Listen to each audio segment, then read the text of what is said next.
I deported my husband. I didn't just divorce him, I put him on a plane back to the trenches, and I slept like a baby the night he left. Half the people in my church are calling me a demon. The other half are whispering that they would have done the same thing. But before you type wicked woman in the comments, before you judge me, before you decide whether I'm a hero or a villain, listen to what this man did to me. My name is Jenny. I'm a registered nurse living in Houston, New Mexico. I'm 32 years old and I worked double shifts standing on my feet for 12 hours a day, wiping backsides and taking abuse from patients who didn't even see me as human, just to save enough money. Why? To bring the love of my life, Michael, to America. I saved $15,000. $15,000. Do you know how many double shifts that is? How many times I ate ramen for dinner so I could add another 100 to the visa fund? How many times I came home so exhausted I couldn't even take off my scrubs before collapsing on the couch? How many times I cried in my car in the hospital parking lot because my body was screaming at me to quit, but I couldn't because I had a goal. I did it all for him. For the man who promised to treat me like a queen. For the man who said he would build us an empire.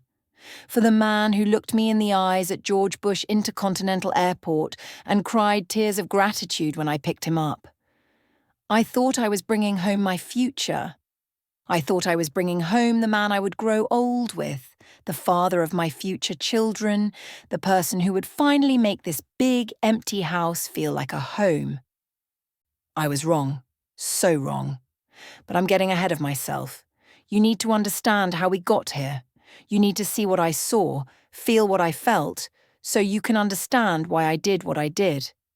Because when I tell you what happened, when I tell you what I discovered, you'll understand why half my church thinks I'm justified and the other half thinks I've committed an unforgivable sin. You'll understand why his family back home is cursing my name and sending me Bible verses about forgiveness. You'll understand why I can sit in my quiet house drinking wine with absolutely no regrets. But first, you need to know how it started. You need to know about the Christmas that changed my life. And here's how it all started. 3 years ago, I went home for Christmas. I hadn't been back in 5 years because work was crazy, life was overwhelming, and honestly, I was embarrassed. Embarrassed that I was still single at 32 while everyone else from high school was married with kids. Embarrassed that despite having a successful career and owning my own home, I still felt incomplete. But that Christmas, something told me to go home, so I did. That's when I met Michael. He was at my cousin's party, standing in the corner with a drink in his hand, looking like he didn't quite belong, but also like he didn't care.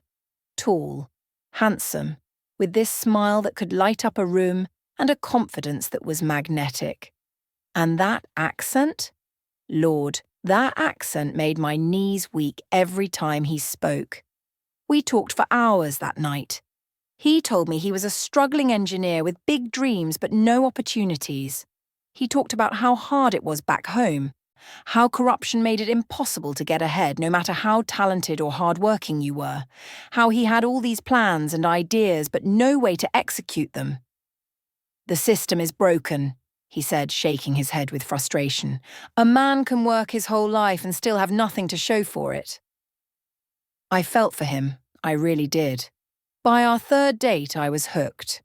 We went to this little restaurant downtown, and over jollof rice and plantains, he looked at me with those intense eyes and said, "Baby, if you just get me to the States, I will treat you like a queen.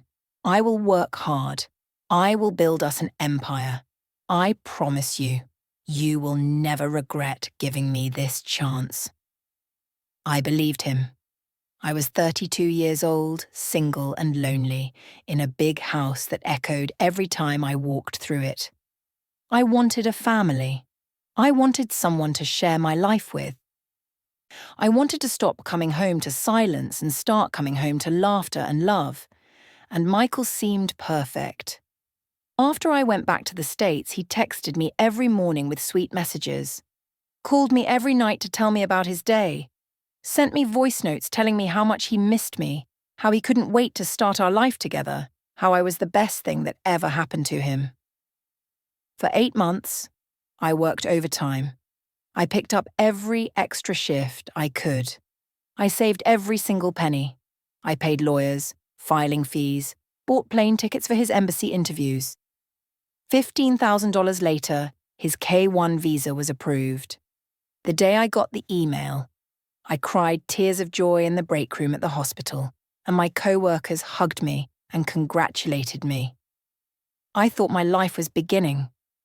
I had no idea what was really beginning. Have you ever trusted the wrong person? When Michael landed at George Bush Intercontinental Airport, I was standing in the arrivals area, holding a welcome home sign, with tears streaming down my face. I had taken the day off work, gotten my hair done, worn my best dress, and I stood there with my heart pounding as passengers poured through those doors.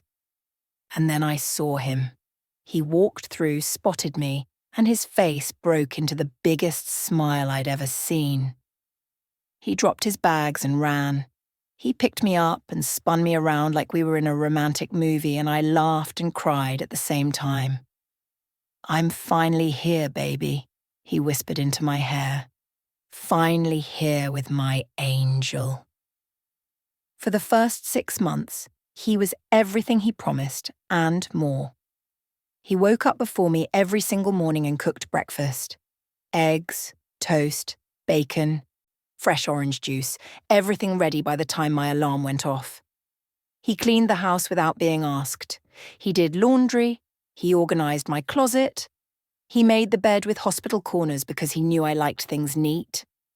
When I came home exhausted from 12-hour shifts, feet aching, back screaming, emotionally drained from dealing with difficult patients, he would sit me down on the couch, take off my shoes, and rub my feet while telling me about his day. "You work so hard for us," he would say, his hands gentle and caring. "Let me take care of you. You deserve to be pampered." He learned my favorite meals and cooked them on my hard days. He remembered that I liked my coffee with 2 sugars and a splash of cream, and he always had a cup ready when I woke up. He never complained about being home while I worked. Never made me feel guilty for being the breadwinner. "I'm just waiting for my work permit, baby," he'd say, with that charming smile. "Once I get that, I'll take over. You'll never have to work this hard again. I'm going to take care of you the way you've taken care of me." We got married at the courthouse 3 months after he arrived. It was small and simple, just us and 2 witnesses we pulled from the waiting room, but it felt right. It felt like the beginning of forever. We filed for his green card adjustment of status immediately after the wedding. The immigration lawyer said the interview would be scheduled within a few months, maybe 6 at most, and that as long as our marriage was genuine, there would be no problems. "No problems at all," the lawyer had said with confidence. I believed her. I believed him. I believed in us. Everything seemed perfect. Too perfect, maybe. But I was too happy to notice. Too in love to question. Too hopeful to see what was right in front of me. And then, one Sunday afternoon, everything changed. I came home early from my shift at the hospital. I had a migraine that wouldn't quit, the kind that makes fluorescent lights feel like daggers stabbing directly into your skull, the kind that makes you nauseous and dizzy and desperate for darkness and silence. My supervisor took one look at me, saw how pale I was, and immediately told me to go home before I made a mistake with a patient. I didn't argue. I clocked out, grabbed my bag, and drove home, squinting against the afternoon sun, counting down the minutes until I could collapse in my dark bedroom. I walked into the house around 2 in the afternoon, expecting Michael to be in the living room watching TV or in the kitchen prepping something for dinner like he usually did. The house was quiet. Too quiet. I closed the door softly behind me and called out, "Michael? Baby, I'm home early. I have a terrible migraine." No answer. I walked through the living room, my head pounding with every step, and headed toward the bedroom, already imagining myself under the cool sheets with the curtains drawn. That's when I heard it. Laughter. But not the laugh I was used to, not the soft, gentle chuckle he used when we watched movies together or when I told him about my day. This was different. Louder, more animated, more comfortable. The kind of laugh you use when you're completely yourself, when you're not performing, when you think no one else is listening. I stopped in the hallway, my hand halfway to the bedroom door, my migraine temporarily forgotten as something in my gut twisted. He was on a video call. I could hear his voice now, muffled through the door, speaking rapidly in a language I didn't understand. Not English, not the careful, slightly formal English he used with me. This was Pidgin, fast and confident and completely unguarded. My hand hovered over the doorknob. Part of me wanted to just walk in, tell him I was home, take my medicine, and go to sleep. But something stopped me. Some instinct, some tiny voice in the back of my mind that whispered, "Wait, listen." So I did. I pressed my back against the wall outside the bedroom door and listened to my husband talk to someone I couldn't see, in words I couldn't fully understand, with a tone I'd never heard him use before. And then I heard something that made my blood run cold, a single word that changed everything. "Don't worry, babe," Michael said, his voice light and confident, almost playful. "The mugger doesn't suspect anything." Mugger. My heart stopped. My hand, which had been hovering near the doorknob, dropped to my side. Mugger. In our slang, mugger means fool, victim, someone being scammed, someone too stupid or too trusting to see what's happening right in front of them. The mugger. He was talking about me. My migraine vanished, replaced by a cold, creeping dread that started in my stomach and spread through my entire body like ice water in my veins. I pressed myself flat against the wall, barely breathing, my heart pounding so loud I was afraid he would hear it through the door. "The interview is next week," he continued, and I could hear the smile in his voice, the confidence, the excitement. "Once I get that green card in my hand," he paused, and I heard a woman's voice crackle through the speaker, saying something I couldn't quite make out. A woman's voice. Michael laughed, that same comfortable, unguarded laugh. "I give it 6 months," he said. "Maybe less. Then I'll file for divorce, claim we grew apart or whatever, and by next year..." The woman's voice again, clearer this time, asking something that sounded like a question. "Don't worry," Michael said, his voice softening in a way I'd never heard before. "You are the one I'm doing this for. You and..." He said something else, but my brain couldn't process it anymore. A woman. He was talking to a woman. About divorcing me. About using me.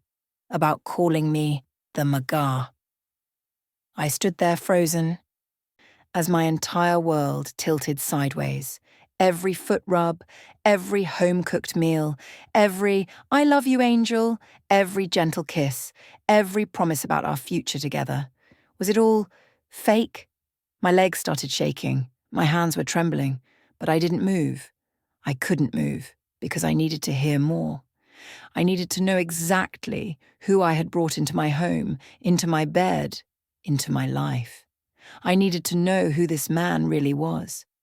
So I stayed there, back pressed against the wall, and I listened as my husband revealed his true self to someone who clearly knew him better than I ever did. The woman's voice came through the speaker again, and this time I could hear the concern in her tone, the worry, maybe even jealousy. She asked something in Pidgin that I couldn't quite understand, but the tone was unmistakable. She was asking about me, about us, about whether he had feelings for me. Michael laughed again, but this time it was colder, more dismissive. And then he said something that shattered me into 1,000 pieces. "This woman is just the ladder, babe. Ladder. You don't fall in love with a ladder. You climb it, and when you get where you need to go, you throw it away. You are the owner of the house. She's just helping me get the keys. The owner of the house. I wasn't his wife. I wasn't his partner. I wasn't his angel. I was a ladder, a tool, a means to an end, something to be used and discarded when he was done. The woman said something else, her voice lighter now, relieved, and Michael responded with words I couldn't fully hear, but could absolutely feel, reassurances, promises, the kind of intimate tone you use with someone you actually love. And then I heard something else that made my knees buckle, a child's voice in the background, small, young, calling out something that sounded like, "Daddy, Daddy." Michael's voice changed instantly, becoming softer, warmer, more genuine than I had ever heard it. He spoke to that child, his child, with a tenderness I had never received, with a love I had thought was reserved for me. But it wasn't. It never had been. I slid down the wall and sat on the floor, my head in my hands, trying to process what I was hearing. He had a family. A real family. A woman who called him babe with familiarity and history. A child who called him daddy. And I was just the ladder, the fool, the magar. I don't know how long I sat there. It could have been seconds or minutes. Time felt like it had stopped, like the entire universe had paused to watch me realize that everything I had believed, everything I had worked for, everything I had sacrificed was built on lies. Finally, I stood up. Slowly, carefully, silently. I backed away from that door, walked through the house like a ghost, grabbed my car keys from the counter, and left. I didn't confront him. I didn't scream or cry or demand answers, because I already had all the answers I needed, and now I needed a plan. I drove to a coffee shop 3 miles from my house, not the cute one downtown where we sometimes went on Saturday mornings. A different one. One where nobody knew me, where I could sit anonymously and try to process what had just happened. I ordered a black coffee I never touched and sat in a corner booth staring at nothing, while the world continued around me like nothing had changed. But everything had changed. My phone started buzzing almost immediately. Michael. "Baby, where are you?" Michael. "I thought you came home. Your car isn't here." Michael. "Are you okay? I'm getting worried." I stared at those messages, at the concern emoji he added, at the way he called me baby, and I felt absolutely nothing. No anger, not yet, no sadness. That would come later. Just a cold, hollow emptiness where my heart used to be. I sat there for 3 hours. In those 3 hours, I replayed our entire relationship in my mind, like a movie I was watching for the second time, now able to see all the signs I had missed, all the red flags I had ignored because I was too desperate to believe in the fairy tale. The way he always took his calls in another room. The way he never posted about me on social media, always saying he was old-fashioned and didn't believe in sharing private moments publicly. The way he sometimes forgot details I had told him, like he wasn't really paying attention because I wasn't actually important. The way he never wanted to video chat when I was still back in the States, always claiming his internet connection was bad or his phone camera was broken. All of it. Every single red flag I had explained away because I wanted so badly for it to be real. My coffee went cold. My phone kept buzzing. Michael. Please answer me. I love you. Love. He didn't love me. He never loved me. I was an investment, a transaction, a stepping stone to a better life. $15,000 and 6 months of foot rubs. That was the price of a green card. And I had paid it willingly, eagerly, gratefully. But as I sat there in that coffee shop, surrounded by strangers living their normal lives, something shifted inside me. The cold emptiness began to crystallize into something else. Something sharp. Something focused. I opened my phone and typed into Google, "Can you withdraw sponsorship before green card interview?" The results loaded. And slowly, very slowly, I began to smile. I spent the next hour reading everything I could find about visa sponsorship, green cards, and what happens when a sponsor withdraws their support, article after article, forum post after forum post, legal websites, immigration blogs, Reddit threads from people who had been in similar situations, and with every page I read, the picture became clearer. I could withdraw my sponsorship at any time before his green card was approved. If I did, his K-1 visa would become invalid. Without my sponsorship and without a valid visa, he would have no legal right to remain in the United States. He would be undocumented, deportable. The interview was in 1 week.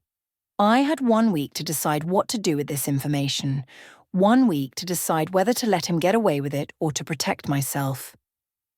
My phone buzzed again. Michael. Baby, I'm really worried now. It's been 3 hours. Where are you? Are you safe? I stared at that message, at his fake concern, at his performance of being a loving, worried husband. And I made my decision. I wasn't going to scream at him. I wasn't going to confront him with what I knew. I wasn't going to give him the chance to lie to my face, to gaslight me, to make excuses, to promise to change. I was going to be smart. I closed my research tabs and opened a new one. I searched for immigration lawyers in Houston, specifically ones who specialized in visa fraud cases. I found one with good reviews, a woman named Patricia Chen, no relation, and I called her office.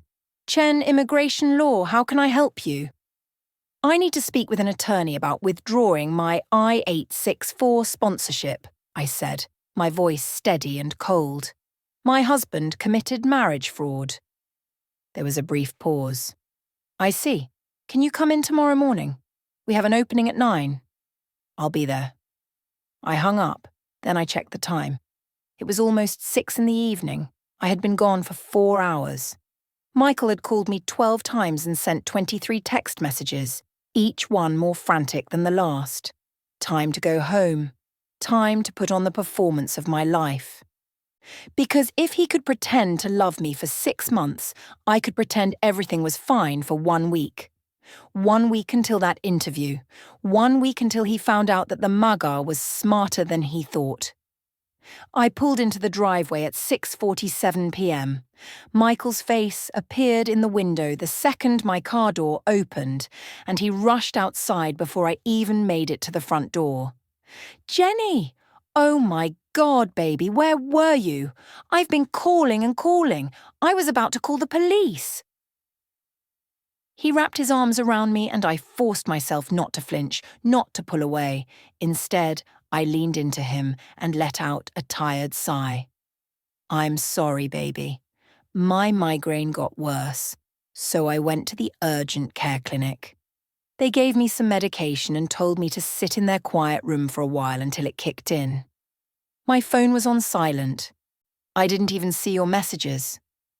The lie came out so smoothly it almost scared me. He pulled back and looked at me with those concerned eyes, those same eyes that had fooled me for 6 months. Are you okay now? Do you need anything? Let me get you some water and food. You should lie down. I'm okay, I said, touching his face gently, playing my part perfectly. The medicine helped. I just need to rest. He guided me inside like I was fragile, like I was precious, like I mattered to him. And I let him. Because I needed him to believe that nothing had changed, that the Magar still didn't suspect anything. That night he made me soup. He brought it to me in bed with crackers and ginger ale, sat next to me while I ate, and rubbed my temples when I said my head still hurt a little. You work too hard, baby, he said softly. When I get my work permit, you're going to cut back on these double shifts. I'm going to take care of you the way you deserve. I looked up at him and smiled. I know you will, baby.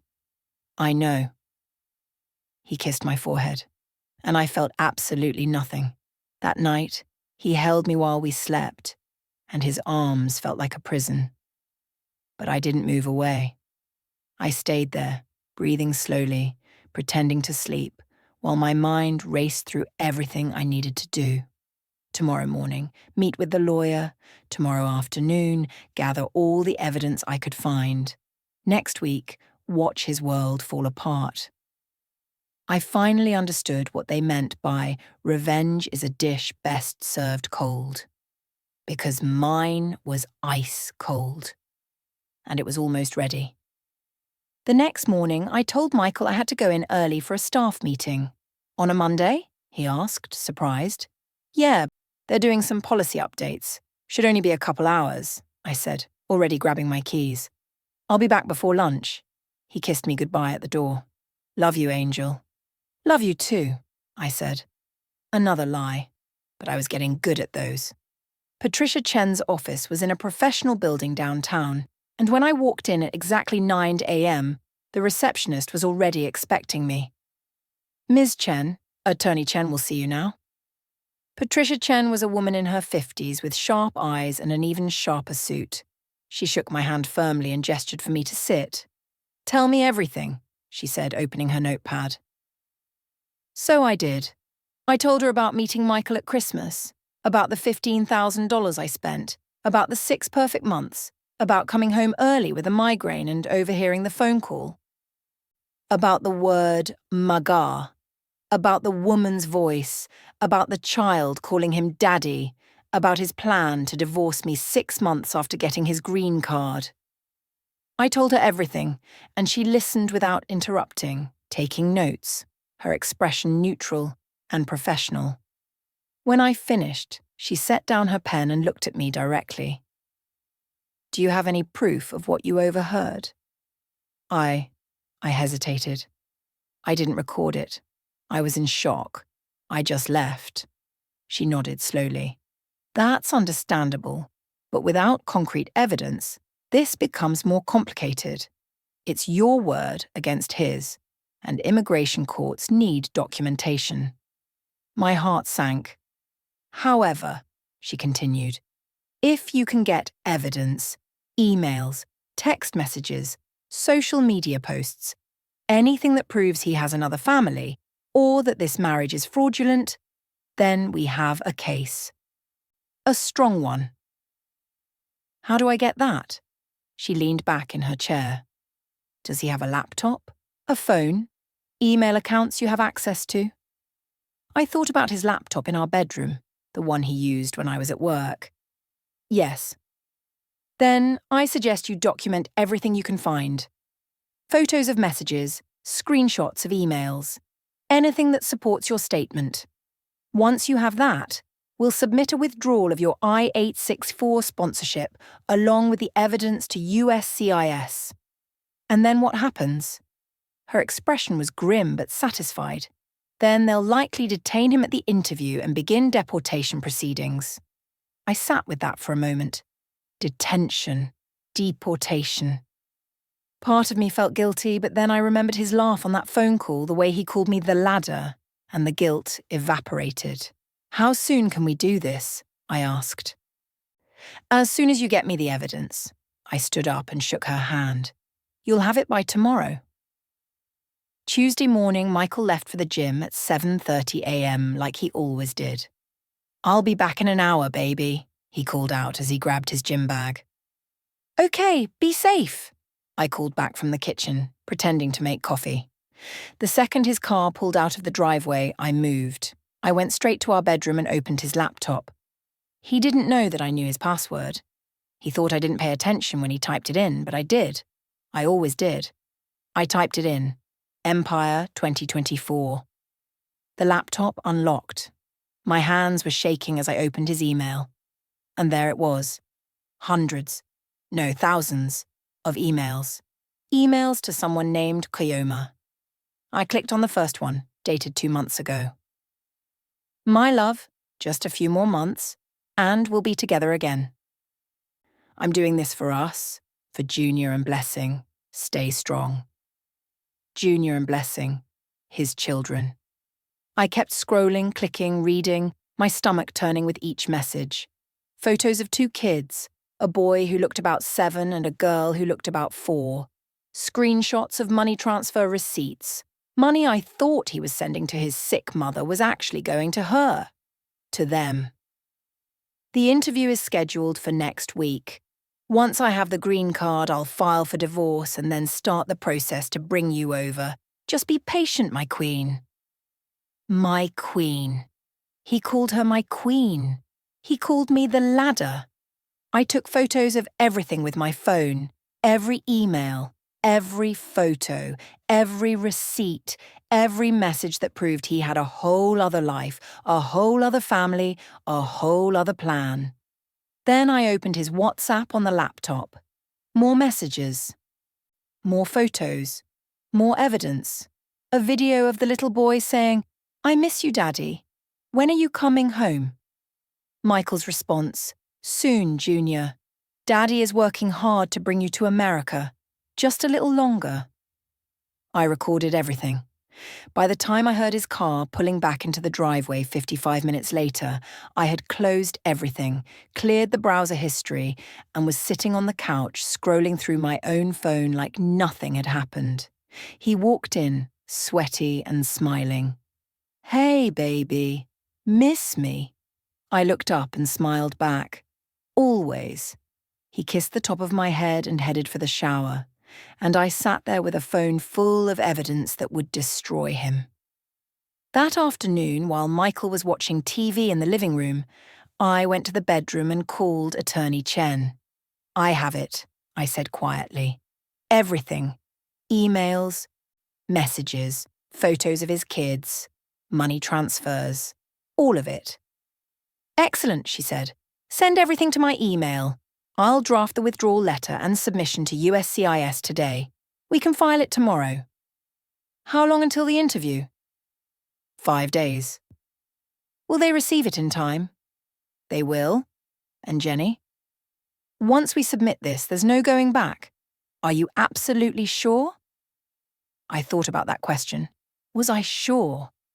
I thought about the 6 months of lies. The foot rubs that meant nothing, the promises that were empty, the woman and children waiting for him back home while he used me as a stepping stone. "I'm sure," I said. "All right. I'll draft the letter now." That evening, she sent me the letter for review. "To whom it may concern, I am writing to formally and immediately withdraw my sponsorship of Michael Okonkwo under Form Y-864. Affidavit of support in connection with his application for adjustment of status to lawful permanent resident. I have discovered that Mr. Okonkwo entered into this marriage fraudulently with the sole intent of obtaining immigration benefits. I have evidence that he is legally married to another woman, Chioma Okonkwo, with whom he has 2 minor children, and that he planned to divorce me shortly after receiving his green card in order to sponsor his actual family. I was deceived into this marriage. I entered it in good faith, believing Mr. Okonkwo's representations to be true. They were not. I am no longer willing to support Mr. Okonkwo financially, legally, or in any other capacity. I request that his application for adjustment of status be denied immediately and that appropriate action be taken regarding his immigration status. Supporting evidence is attached. Respectfully submitted, Jenny Chen, RN. I read it 3 times. It was professional, cold, factual, perfect. "Submit it," I told her. "It'll be filed first thing tomorrow morning," she confirmed. I hung up and sat there for a moment staring at my phone. In less than 24 hours, the letter would be in USCIS's hands. In 5 days, Michael would walk into that interview expecting to get his green card. Instead, he would get handcuffs. I walked back into the living room where he was watching a soccer game. "Hey, baby," he said, patting the couch next to him. "Come sit with me." I sat down and he wrapped his arm around me, pulling me close. "Only 5 more days until the interview," he said excitedly. "Can you believe it? We're almost there." I looked up at him and smiled. "I can't wait," I said. And I meant it.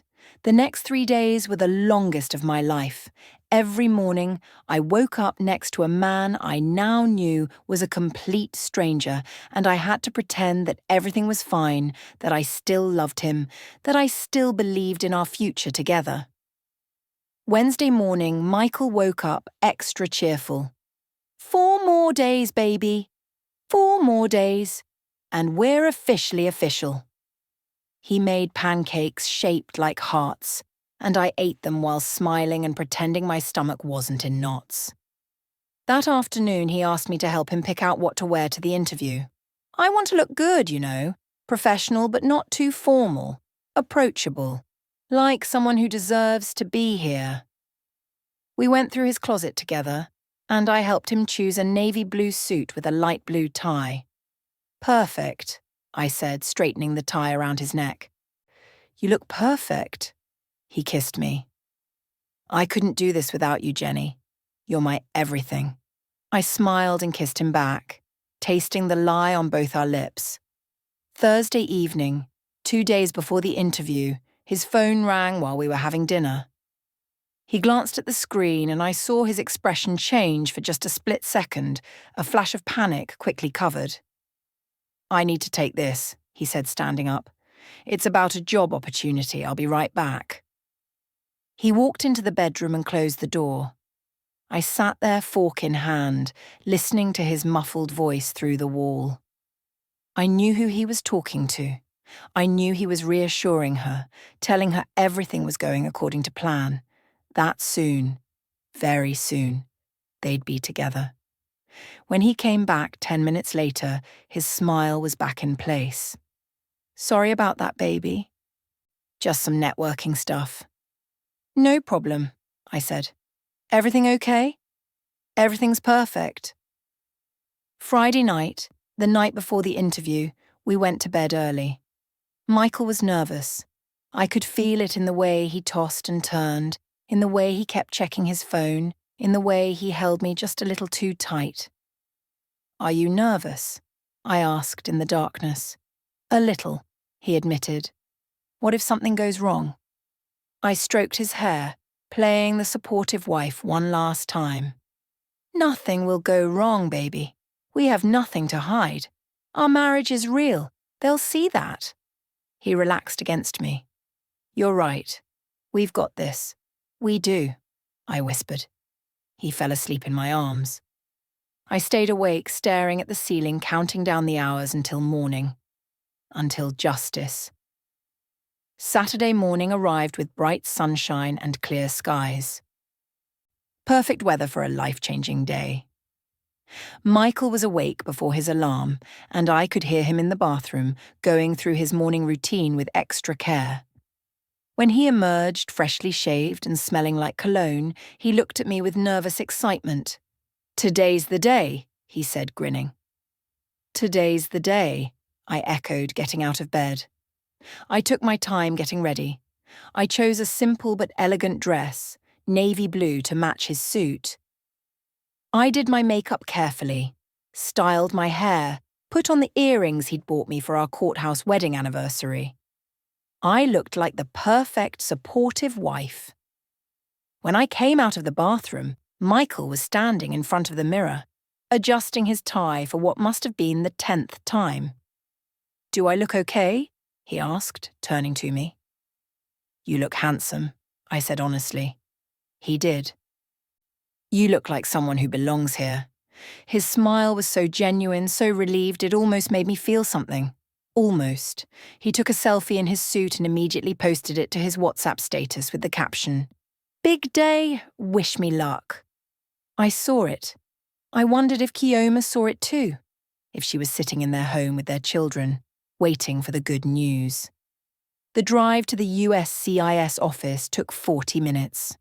Michael talked the entire way, nervous energy pouring out of him in a stream of chatter. If they ask how we met, I'll say your cousin's party, right? Right. And our first date was at that restaurant downtown? Yes. And we got married 3 months after I arrived? Correct. He nodded, rehearsing his answers, making sure his story was straight. Our fake story. But he didn't know that I had already told them the real story. We pulled into the parking lot at 9:45 a.m. Our appointment was at 10 in our a.m. Michael took a deep breath as we walked toward the building. "This is it," he said, reaching for my hand. I let him take it. We walked through the doors together, checked in at the front desk, and sat down in the waiting room with about a dozen other couples, all there for the same reason, hoping to turn temporary visas into permanent status. Michael's leg bounced nervously. He checked his phone, checked the time, checked his reflection in his phone's camera. "Stop fidgeting," I said softly, placing my hand on his knee. He looked at me, his eyes full of trust and gratitude. "I'm just nervous. What if—" "Michael Okonkwo?" a voice called from the front. We both looked up. But it wasn't an immigration officer standing there. It was two men in dark blue uniforms, ICE agents. Michael's face went pale. "Yes," he said, his voice suddenly small. "Can you come with us, please?" Michael stood up slowly, confusion washing over his face. I don't understand. We're here for a green card interview. We have an appointment." The taller ICE agent stepped forward, his expression neutral and professional. "Mr. Okonkwo, your petition for adjustment of status has been withdrawn by your sponsor. Your K-1 visa has expired, which means you are currently in the United States without legal status. We need you to come with us." The words hung in the air like a bomb waiting to explode. Michael's head whipped toward me so fast, I heard his neck crack. "Sarah?" His voice was rising, panic creeping in. "What is he talking about? What does he mean withdrawn?" I stood up slowly, smoothing my dress, and looked him directly in the eyes. Every couple in that waiting room was staring at us now, but I didn't care. "I know about Kioma," I said calmly. "I know about Junior and Blessing. I know about your plan to divorce me 6 months after getting your green card." His face went from pale to grey. "Sarah, I can explain." "I know you called me the Maga," I continued, my voice steady and cold. "I know you told her I was just the ladder, that she was the owner of the house." His mouth opened, but no words came out. The ICE agents moved closer to him, sensing he might try to run. "Mr. Okonkwo, we need you to place your hands behind your back." No, Sarah, please, please. Let me explain. It's not what you think." I took a step back. "It's exactly what I think. I love you. I swear I love you. I made a mistake. I'll fix it. I'll do anything. Sarah, please." One of the agents grabbed his arm. "Sir, don't make this harder than it needs to be." Michael tried to pull away, still reaching for me, desperation pouring from every word. "Sarah, don't do this. Think about what you're doing. We can work this out.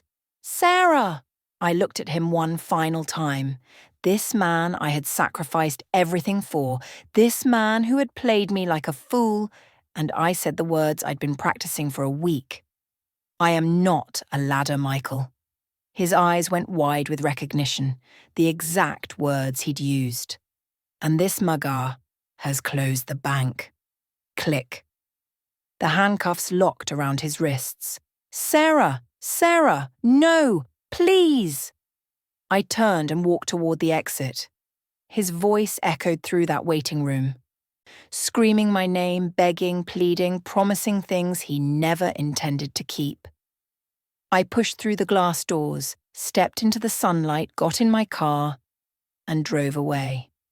And I didn't look back once. By the time I got home 20 minutes later, I had 17 missed calls. By the time I walked through my front door, it was up to 31. By the time I poured myself a glass of water and sat down on my couch, it was 47. Unknown numbers. International numbers. Numbers with country codes I didn't recognize. My voicemail was completely full. I took a deep breath and played the first one. A woman's voice. Older, speaking in heavily accented English, mixed with pidgin, screaming at me. You wicked woman, you heartless demon. How can you do this to my son? He loved you. He gave you everything. And this is how you repay him? God will punish you. You will never know peace. Never. I deleted it without emotion. The next voicemail was a man's voice. Michael's brother, I assumed. Jenny, this is Emmanuel, Michael's brother. Please, whatever happened between you two, we can fix it. He made a mistake, but he's a good man. He has a family depending on him. Please reconsider. Please withdraw the complaint. We're begging you. Delete. Another message. Another relative. Another variation of the same theme. I was wicked. I was cruel. I was destroying an innocent man's life. Some sent Bible verses via text message. Forgive us our debts, as we also have forgiven our debtors. Matthew 6:12. Bear with each other and forgive one another if any of you has a grievance against someone. Forgive as the Lord forgave you. Colossians 3:13. Let he who is without sin cast the first stone. John 8:7. I read each one and blocked the number. Then my phone rang with a number that made my stomach drop. It was my own mother. I stared at it for 3 rings before answering. Hello? Jenny Marie Chen. Her voice was tight with disappointment and shock. What have you done? How did you even? Michael's family called your father. They're saying you had him arrested. They're saying you got him deported. Tell me this isn't true. I closed my eyes. It's true. Silence on the other end. Then, Jenny, how could you? He had a wife, Mama, and 2 kids. He was using me for a green card. He called me the mugger, the fool. So you divorce him, she said, her voice rising. You don't destroy his entire life. You don't send him back to nothing. That's not how we raised you. He destroyed his own life when he committed fraud. That's between him and God, not him and you. Vengeance belongs to the Lord, Jenny. I felt tears burning behind my eyes, but I wouldn't let them fall. I protected myself, Mama. That's all I did. You ruined a man. He tried to ruin me first. She sighed heavily. I'm disappointed in you, Jenny. Very disappointed. And she hung up. I sat there, phone in my hand, staring at nothing. My own mother thought I was the villain. That evening, as I sat in my quiet house with a glass of wine I wasn't drinking, my phone buzzed with a notification. Instagram DM request. Username Kioma M. My heart stopped. I stared at that notification for a full minute before I opened it. The message was long, and it started with a photo. A woman, beautiful, holding 2 children, a boy and a girl. The same children from Michael's emails. Then the message. Please, sister, I beg you in the name of God.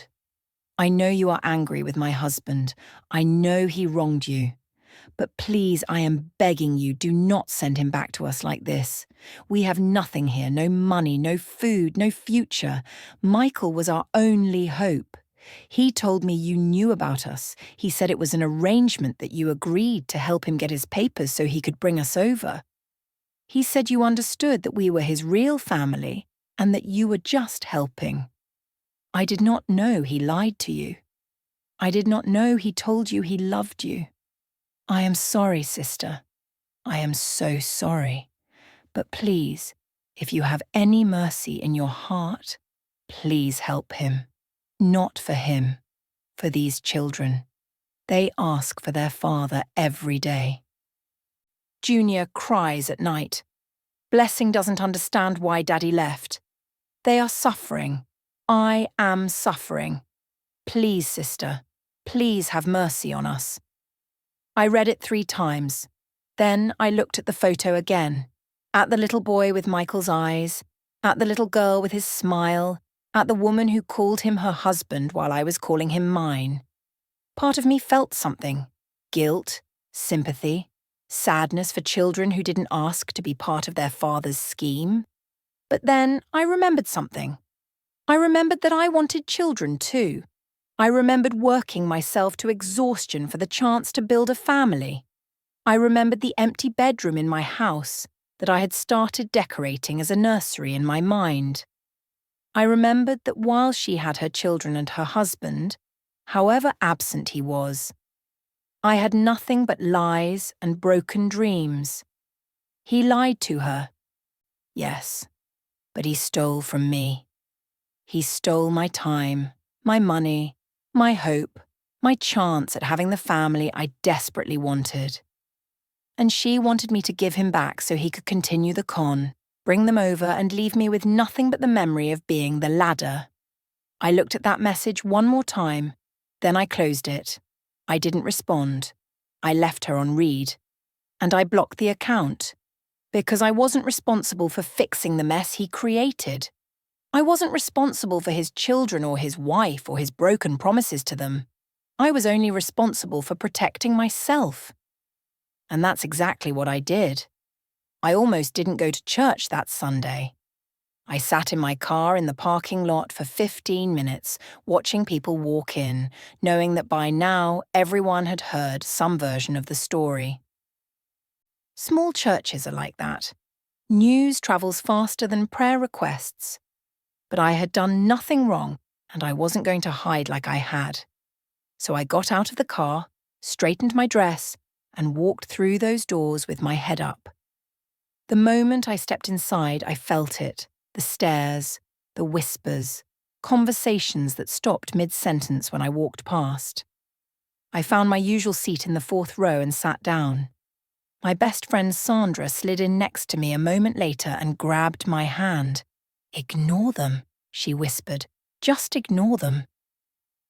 But it was hard to ignore when Pastor Thompson's sermon that morning seemed aimed directly at me.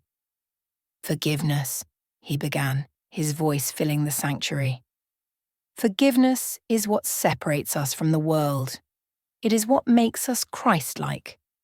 When someone wrongs us, we do not seek revenge. We do not seek to destroy them. We forgive. We show mercy. We show grace." He looked right at me when he said it. The Bible tells us, "Vengeance is mine, says the Lord." It is not our place to punish. It is not our place to play God in someone else's life, no matter what they've done to us. I felt every eye in the room on me. We must ask ourselves, am I showing the love of Christ? Or am I showing the spirit of this cruel world? After the service, I didn't even make it to the parking lot before the confrontations started. Sister Margaret, a woman in her 60s who had known me since I was a teenager, grabbed my arm. "Jenny Chen, what you did to that young man was wicked. Wicked and cruel. You call yourself a Christian?" I pulled my arm away gently but firmly. "He had a wife, Sister Margaret, and 2 children. He committed fraud. So you should have forgiven him, worked it out, not destroyed his entire life. Where is your Christian compassion?" Sandra stepped between us. Where was his Christian honesty when he was lying to her every day?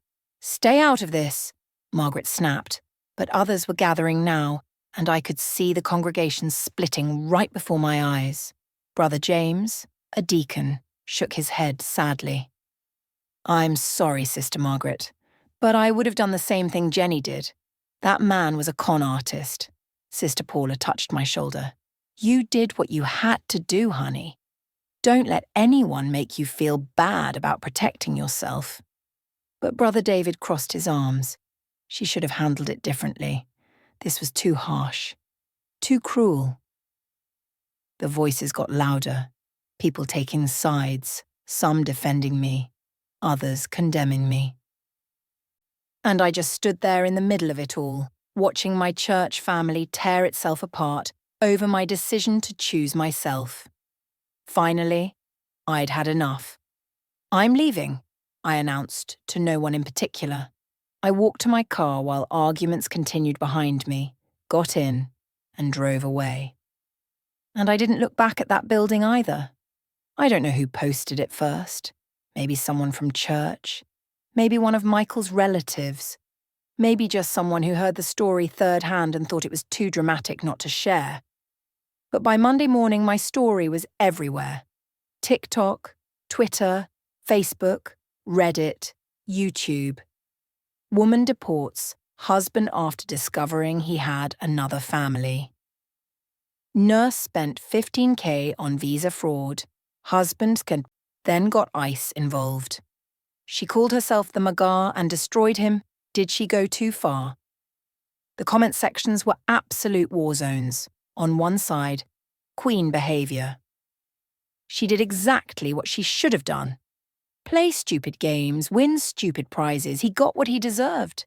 Everyone calling her evil would have done the same thing if they had the guts. She's not wicked, she's smart. He was literally using her as a stepping stone. On the other side, this is heartless. He has children. She ruined an entire family. She could have just divorced him. Deportation was too far. Two wrongs don't make a right. Where's the forgiveness? I hope karma gets her. You don't destroy someone's life like that. YouTubers made reaction videos analysing every angle. Did Jenny go too far? Let's discuss the ethics of deportation as revenge. When love turns to revenge, the Jenny Chen story. Think pieces appeared on relationship blogs and Reddit forums. Some people called me a hero. Some people called me a monster. Some people said I was both. My phone wouldn't stop buzzing with friend requests, DMs from strangers, messages from people sharing their own stories of being scammed, messages from people telling me I was going to hell. And then something unexpected happened. 3 women reached out to me privately with almost identical stories. The first was from a woman in the UK named Rebecca. His name was Michael Okonkwo. He did the exact same thing to me in 2019. Same promises, same lies. I found out about his wife and reported him. He was deported from the UK too. The second was from a woman in Canada named Aisha. I almost married him. Same guy, same story, same script.